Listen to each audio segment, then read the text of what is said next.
পরিবারের সাথে ঈদের আনন্দ ভাগাভাগি করতে যারা ঢাকা ছাড়ছেন তাদের ঈদ যাত্রা নির্বিঘ্ন করতে মহাসড়কে নিরাপত্তা ব্যবস্থা জোরদার করেছে আইন শৃঙ্খলা বাহিনী ও সংশ্লিষ্ট প্রশাসন। প্রতিনিধিদের পাঠানো তথ্যে বিস্তারিত জানাচ্ছেন ফারিয়া হাফিজ নিঝুম।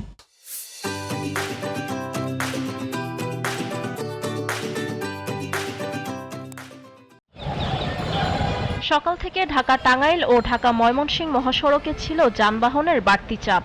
মহাসড়কের চান্দনা চৌরাস্তা, বোর্ডবাজার, গাজীপুরা ও টঙ্গী সহ বেশ কয়েকটি স্থানে গাড়ির ধীর গতি দেখা গেছে। যানজট নিরসনে মহাসড়কের বিভিন্ন স্থানে বিপুল সংখ্যক পুলিশ ও আইন শৃঙ্খলা বাহিনীর সদস্য কাজ করছেন।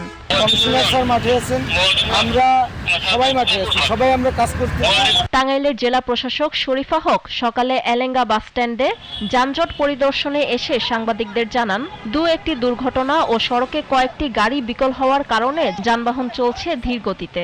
আমরা এটা কঠোরভাবে মনিটর করছি যে এভাবে যেন আর কোনো দুর্ঘটনা না ঘটে, মালবাহী জানে করে যেন কেউ ঈদ যাত্রায় বাড়ি করতে না যায়, সেটা আমরা মনিটর করছি। সকাল থেকে আশুলিয়ার আব্দুল্লাপুর বাইপাইল এবং নবীনগর চন্দ্রা মহাসড়কে যাত্রীদের চাপ ছিল অনেক। চালকদের বিরুদ্ধে নিয়মিত ভাড়ার চেয়ে কয়েক গুণ বেশি অর্থ নেওয়ার অভিযোগ করেছেন সাধারণ যাত্রীরা।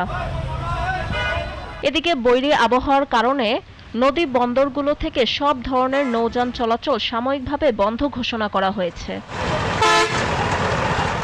এদিকে রাজশাহী মহানগরী সহ চাঁপাইনবাবগঞ্জ, নাটোর, নওগাঁ এবং জয়পুরহাট এই 5টি জেলায় বিশেষ টহল ও চেকপোস্ট কার্যক্রম জোরদার করেছে র‍্যাব 5। ঈদ উপলক্ষে পরিবহন খাতে সরকার নির্ধারিত মূল্য নিশ্চিত, টিকিট কালোবাজার রোধ, যাত্রীদের হয়রানি বন্ধ এবং গরুর হাটে নিরাপত্তা বিধানের লক্ষ্যে র‍্যাব সদস্যরা কাজ করছেন বলে জানিয়েছেন বরিশালের র‍্যাব 8 এর অধিনায়ক কমান্ডার মোহাম্মদ শাহাদাত হোসেন। ফারিয়া হাফিজ নিঝুম, জিটিভি নিউজ।